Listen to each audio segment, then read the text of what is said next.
He had come to the mountains because they were the last place where nobody asked questions.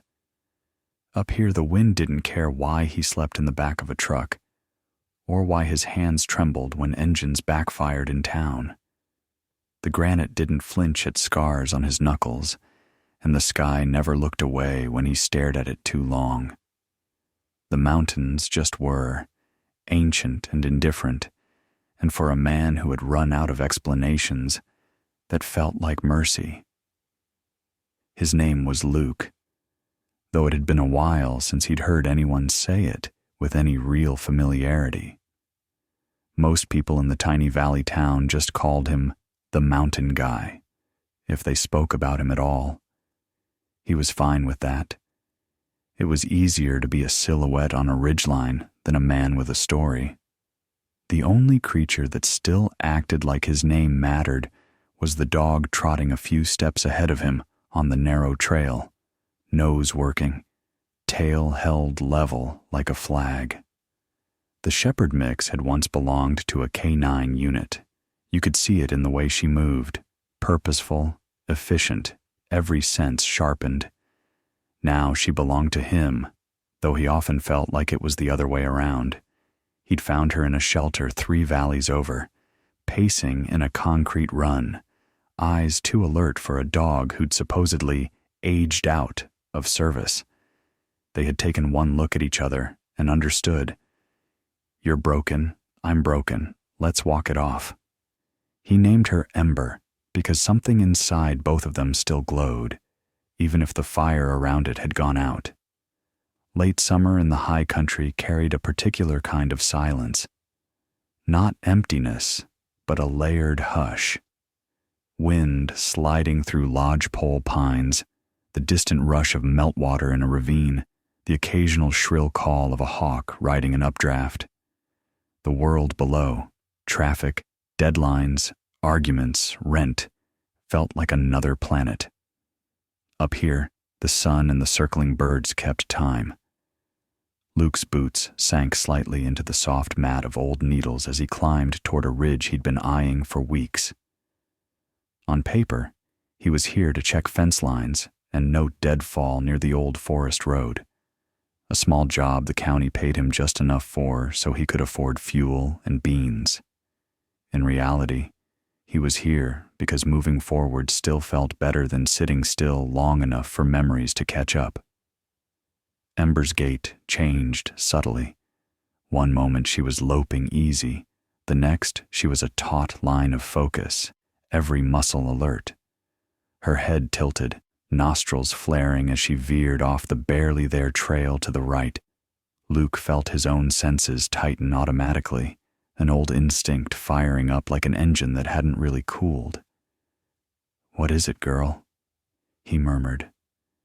She didn't bark. Ember almost never barked unless there was a reason. Instead, she trotted toward a cluster of massive pines clinging to the slope, each trunk thick as a truck, roots knuckling through stone and soil as if holding the whole mountainside in place. There was nothing obviously wrong. No movement, no scent of carrion. But Ember's body said something was out of place. Luke followed, heart rate ticking up in a way that had nothing to do with altitude. The oldest of the pines stood slightly apart from the others, its bark deep and ridged, branches high and sparse like the limbs of an old man who had outlived everyone he knew. At its base, the earth mounded oddly, as if something beneath the surface had pushed up against the tree. Ember circled the trunk, then stopped on the uphill side, nose almost touching the bark. A low, uncertain sound rumbled in her chest. Luke stepped closer. At first he thought it was just a burl, a common deformity where a tree grew a lumpy, bulbous mass of wood. But the longer he looked, the less natural it seemed. The bulge sat low on the trunk, almost at ground level, a rounded protrusion nearly as big as a barrel. Its surface wasn't rough and scaly like the rest of the bark.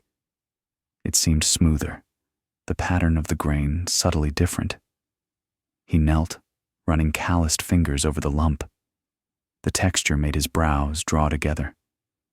Part of it was bark, yes, but beneath that, just barely detectable through the weathered layer, he felt edges. Not the random twists of gnarled wood. Straight lines. Ember whined, ears flicking back, then forward again. Her tail swished once, uncertain. Luke leaned in, squinting. The late morning sun slanted just right to catch on a hair-thin glint near the bottom of the bulge. He brushed away dirt and flakes of bark, revealing a sliver of dull metal, no wider than a fingernail. It looked like the edge of a plate or band embedded in the wood. "That's not supposed to be there," he muttered. Someone had put something into this tree a long time ago, judging by how thoroughly the trunk had grown around it. His first thought was that it might be some old forestry hardware, an early survey marker, or an anchor for a long-gone cable, but those were usually obvious, and this felt like somebody had gone out of their way to hide it. His stomach did a slow, hard turn. Ember shifted restlessly, glancing from him to the bulge and back. Luke straightened, scanning the surrounding slope. No sign of recent human activity. No cut stumps, no cigarette butts, no boot prints but his own. Only the endless sweep of wilderness and the distant line of peaks etched against a flawless sky. The sensible thing, he knew, would be to mark the location and come back later with proper tools, maybe even notify someone down in town. But the life he'd left behind had been built on doing the sensible thing, while ignoring the voice in his gut. That voice was speaking now, low and insistent. "There's a reason she brought you here." His fingers flexed around the handle of the small hatchet strapped to his pack. Cutting into a living tree went against the grain of everything he respected about these mountains. Yet the bulge was not natural, and whatever lay inside had been sealed there long before he ever set foot on this ridge. He looked at Ember. She held his gaze, brown eyes steady, then nudged the burl with her nose as if to say, "You feel it too." He exhaled slowly. "All right," he said. "We'll just take a look, gentle as we can." He slid the hatchet free and tested its edge with his thumb, still sharp. Kneeling again, he chose a spot near the bottom of the bulge where the bark was already cracked. His first strike was barely more than a tap, a careful shave. A thin curl of outer bark fell away, revealing a smoother, denser surface beneath, darker than normal heartwood, with an oddly uniform curve. Ember stepped back but stayed close, eyes locked on the wound in the tree. Luke worked slowly, slicing rather than chopping, removing thin layers at a time. The air filled with the raw, clean scent of exposed pine, resin bright and almost citrusy. Sap beaded along the cuts, glistening like tears. "Sorry, old man," he murmured to the tree. "I'll patch you up when I'm done." A few inches in, his blade rang with a different note, a subtle metallic clink instead of the muffled thud of wood. He paused, heart thudding faster. Definitely metal. He widened the opening, revealing the curved surface of what looked like a rust-streaked iron band encircling the inner mass. The tree had grown around it, swallowing most of the hardware, but some parts still showed through. "Who the hell put a barrel in a tree?" he whispered. Ember's ears twitched at the tone in his voice. Luke slid the hatchet back into its loop and switched to the small folding knife he carried for finer work. He traced the line where wood met metal, carving away just enough to find an edge. There, a hairline seam. Whatever was inside wasn't just random scrap. It was a container, and the tree had been living with it buried in its heart for decades, maybe longer. His gut tightened. People didn't hide empty things.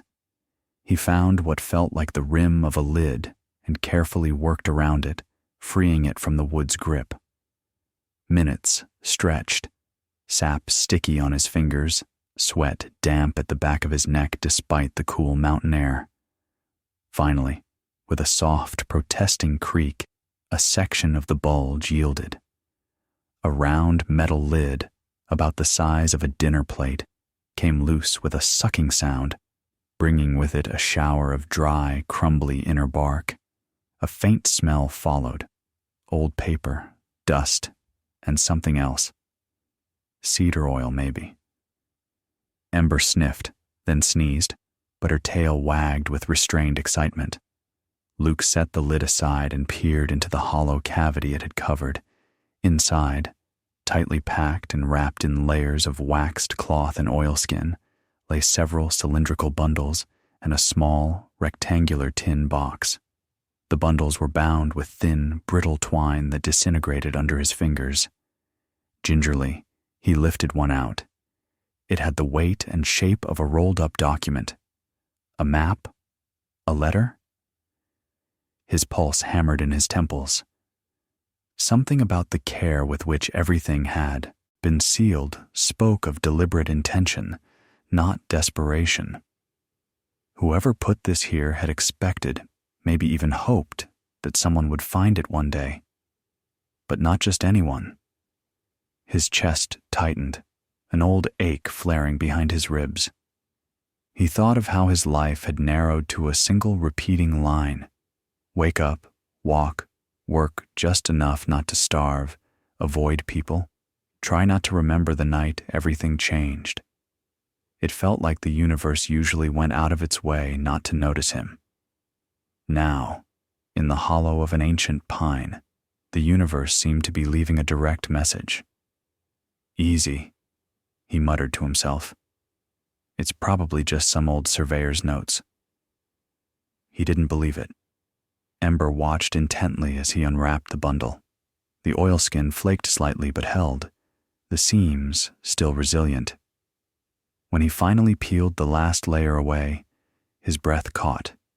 It was a map, hand-drawn on thick yellowed paper that had somehow survived the years remarkably well.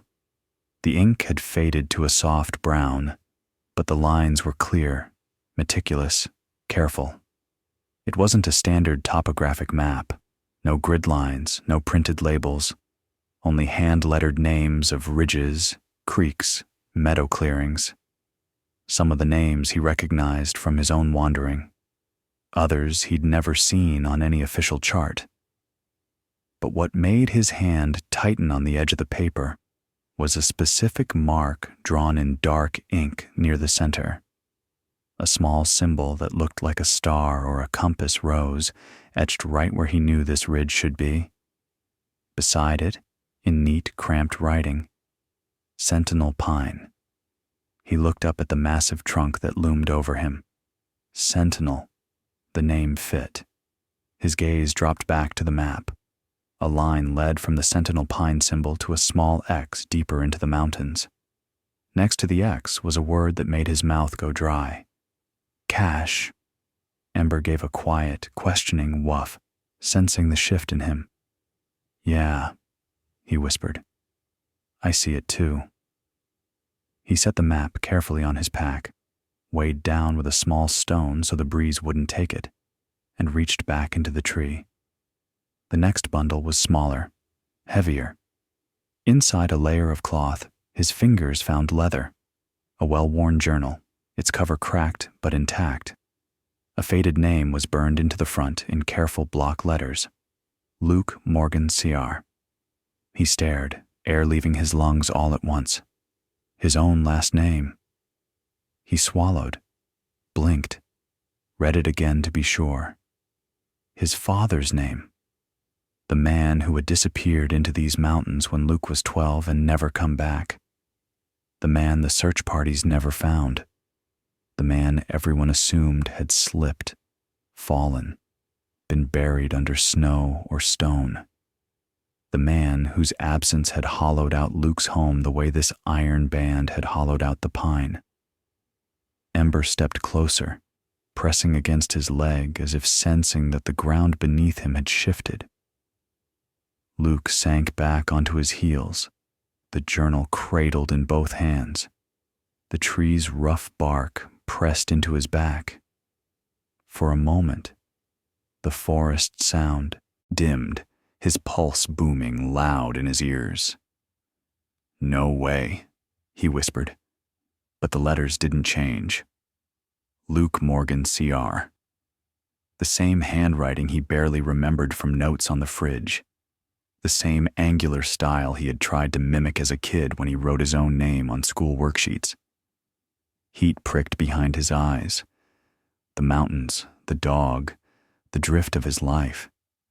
From the outside, it all looked like he'd run to the wilderness to escape. Sitting there with his father's journal in his hands, he realized something that hurt and healed at the same time. Maybe he hadn't been running away. Maybe he'd been following, without knowing it, the same invisible path. He exhaled shakily and opened the journal. The first page held a date from more than 20 years ago, written in solid, confident strokes. "If you're reading this, it means you found the Sentinel," the first line began. "And if you found the Sentinel, then maybe you're the person I failed the most." Luke froze. The forest leaned in. Ember's breath warmed his wrist. He read on. He didn't remember standing up.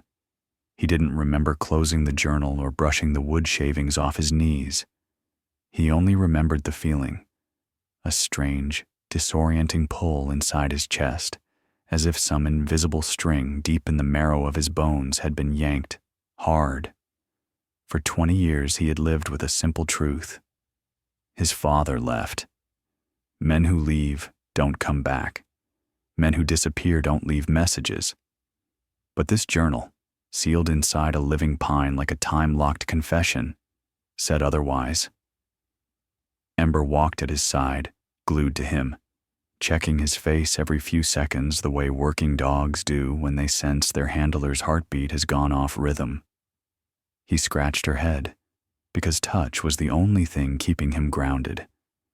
He knew he wasn't ready, but he opened the journal again.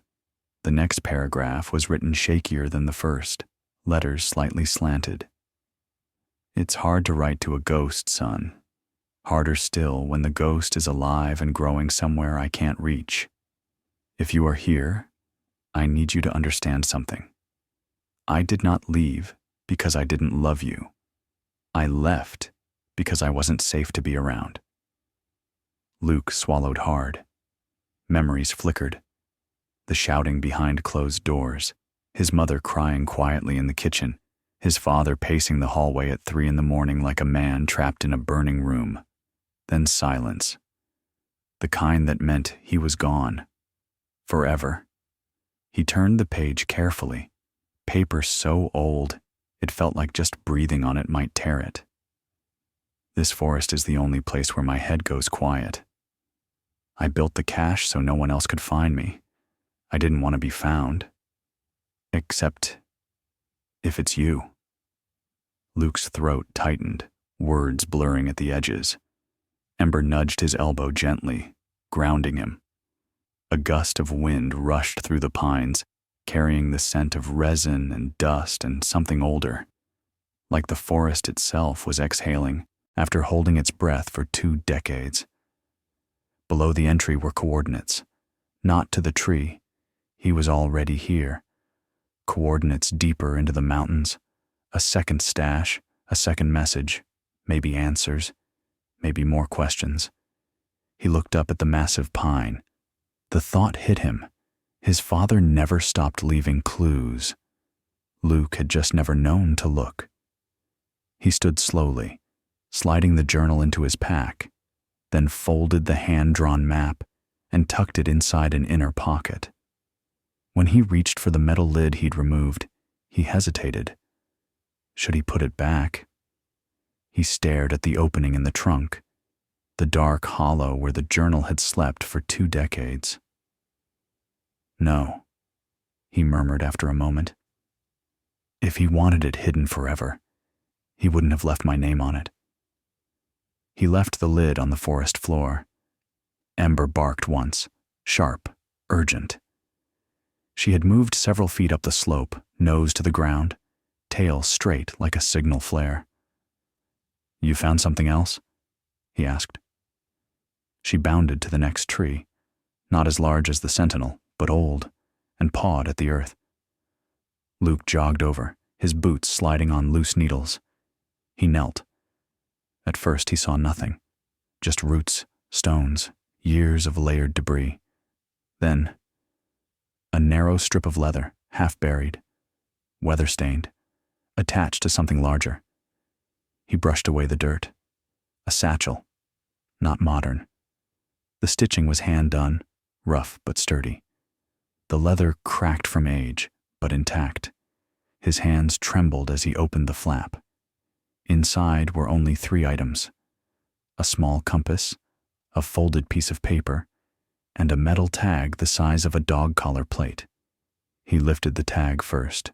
It was stamped with a single name, Morgan, his last name, no first initial, meaning it could belong to anyone in his bloodline, father, grandfather, or him. He turned it over. There was a number etched faintly, worn by time. 14. No explanation. Next he unfolded the paper. It was thin, fragile, edges frayed. A sketch, drawn in graphite, faded but readable. A stone outcrop, a ridge, a narrow path along a cliff, and a mark, a simple circle, with one word beneath it: entrance. Luke felt the hairs on his arms rise. Entrance to what? A cave? Another cache? Something more? He stared at the rough sketch. He knew this ridge. He'd walked it last winter while searching for firewood. Why would his father draw this? Why hide it separately from the map in the tree? "What were you doing up here?" Luke whispered. Ember pawed the satchel again, urging him to look deeper. But there was nothing else. Just old leather. Old secrets. Luke stood, fingers tightening around the paper. The forest felt different now, less peaceful, more watchful. Not threatening, just aware. Like it had been holding its breath for 20 years, waiting for him to find these things. He took a slow breath. "All right," he said quietly. "If there's more, we're going to find it." Ember wagged her tail once, sharp and determined, then started toward the ridge as if she already knew the way.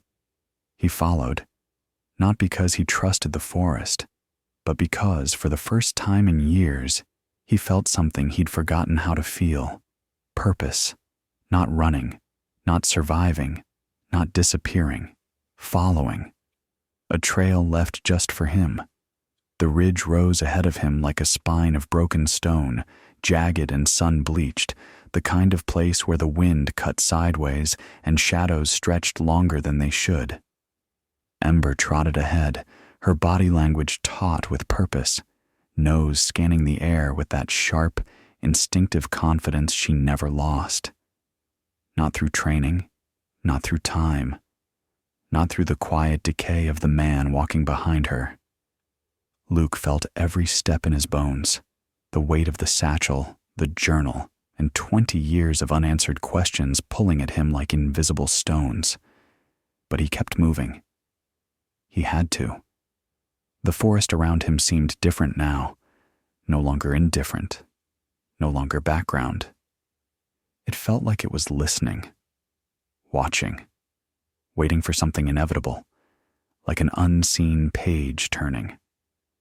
The map led them along a narrow ledge carved into the cliffside, a dangerous path even in daylight. Luke placed each foot precisely, using one hand to steady himself against the cold granite wall. Ember, far more sure-footed, crossed without hesitation. "Easy," he murmured, more for himself than for her. The sketch he'd found in the satchel showed this place from a different angle, one drawn from above, not from the path. His father knew this ridge intimately. That thought tightened his chest. Matthew Morningstar had walked here, had stood where Luke now stood, had breathed this same thin mountain air, had been close enough to come home, and still didn't. As Luke rounded a bend, the world opened up, an amphitheater of stone and wind. A sheer drop plunged hundreds of feet into a valley where a river glinted like a blade. To his right, the cliff wall curved inward slightly, forming a shallow alcove. Ember darted ahead and stopped at the center of it, nose pressed against the stone. Luke joined her, examining the wall. At first glance, it looked like ordinary granite, rough, weathered, unremarkable. But then his eyes adjusted, and he saw the markings, fine chisel lines, carved so subtly they were almost invisible. "Dad?" he whispered without meaning to. He brushed his fingers over the symbols. They weren't words, not English, not any alphabet he recognized, more like runes or stylized arrows. But in the center of the pattern, beneath a swirl that resembled rising smoke, was the same circle etched on the map, and beneath it, barely visible, was a faint vertical groove. A seam. Luke exhaled. An entrance. The word tasted unreal. Ember stepped back, tail stiff, ears pinned forward. She felt something too, something layered beneath the stone. Luke pressed both palms against the rock and pushed. Nothing. He tried again, shifting his weight, bracing his feet. The stone didn't budge. "There has to be a mechanism," he muttered. His eyes scanned the surface until he spotted a carved notch, small, smooth from years of weathering. He hooked his fingers into it and pulled. A deep, grinding rumble vibrated the stone beneath his feet. Ember barked, startled. The seam widened. Dust sifted out. Then the rock shifted, a massive slab sliding inward as if swallowed by the cliff. Cold, stale air rushed out, carrying the scent of earth, metal, and time. A dark passageway yawned open. Luke hesitated, staring into the void. His father built this, or someone he trusted did, but why? And what had he left inside for a son he never came home to? Ember nudged his leg, urging him forward. He turned on his flashlight and stepped inside. The corridor was narrow at first, shaped by natural stone but smoothed by human hands. The air was cool and dry, preserved by altitude and isolation. Ember walked slightly ahead, not rushing, but with an alertness that made Luke's pulse quicken. After about 20 yards, the passage opened into a larger chamber. Luke stopped dead. No way. The chamber was carved into the mountain itself, walls scraped smooth, ceiling reinforced with heavy wooden beams. On the far side stood a workbench covered in dust and old tools. Shelves lined the walls, holding tins, notebooks, lanterns, and objects Luke couldn't identify. But the centerpiece, the thing that stole his breath, was the object resting atop a stone pedestal in the center, a steel lockbox, military grade. Luke approached slowly, heart banging in his chest. He'd seen boxes like this before in his former life, secured for intel, sensitive documents, equipment no one was supposed to talk about. Ember circled it once, sniffing the air, then sat beside him, tail curled around her paws. There was a laminated tag attached to the handle. Luke lifted it, his father's handwriting. "If you found this, I'm proud of you." His breath hitched. He closed his eyes briefly. Then he opened the box. Inside were 3 items: a stack of letters tied with a cord, a small external hard drive, and a folded piece of fabric. Luke lifted the fabric first. It was a flag, an old unit patch sewn onto a green square, a symbol he recognized instantly. The unit his father had served in. the unit Luke had almost joined in his own youth before his life derailed. He swallowed hard. "You wanted me to have this," he whispered. Ember nudged the hard drive gently. Luke picked it up. On the side, written in faded ink, "For my son, if the world ever tells him lies about who I was." Luke blinked rapidly. He had spent most of his life believing a lie, believing his father had abandoned them because he didn't care. But everything here screamed the opposite. He set the drive aside carefully. Then he reached for the letters. The top one was addressed simply, "Luke, if you are grown." His throat tightened. He opened it slowly. "I do not know who you grew into. I do not know if I deserve to meet the man you became, but I hope you learned courage from your mother, and I hope you understand fear from me." Luke exhaled shakily. The letter continued, "This place, this chamber, is where I kept the parts of my life that didn't fit anywhere else. Some of what you'll find here will scare you. Some will confuse you. Some will make you angry. But all of it is the truth." Luke glanced around the chamber again. Shelves full of gear, maps, journals, a pile of what looked like field reports. There had to be years of his father's life preserved in here. The letter went on. "I didn't leave because I wanted to. I left because I was unraveling. I left because I didn't trust myself with you. I left because I believed the only way not to break you was to remove myself." Luke closed his eyes. The words split him open. Memories flooded back. Nights he'd cried quietly in bed, wondering what he'd done wrong, wondering why he wasn't enough to make his father stay. The letter continued. "If you're reading this, then you are stronger than I ever was. Strong enough to face the pain I couldn't. Strong enough to walk into a place I hid my whole life." A postscript at the bottom read, "Before you judge me, watch the videos." Videos, the hard drive. Luke wiped his face, slid the letter into his pack, and picked up the hard drive again. A USB port was built into the wall near a dusty monitor, covered with a tarp. He pulled the tarp away, revealing an old but functional display screen, wired into some sort of battery or solar system hidden above in the rock. His father had built a hidden tech hub in the mountain. He connected the drive. The screen flickered. A directory appeared. Morningstar, personal recordings, dozens of video files. The first was labeled Day 1 after disappearance. Luke clicked it. The screen shifted to a dim image of his father, bearded, hollow-eyed, sitting at this very desk. "If my son ever sees this," Matthew began, voice trembling, "I need him to know something I never said out loud. I didn't disappear. I didn't give up. I broke." Luke felt his chest tighten until breathing hurt. The next clip showed Matthew pacing the chamber. "I tried to come home. I stood outside your house for an hour. I watched you running through the yard. You were so happy. I didn't want to poison that." Luke sank onto a wooden stool, hands trembling uncontrollably. Ember rested her head on his knee.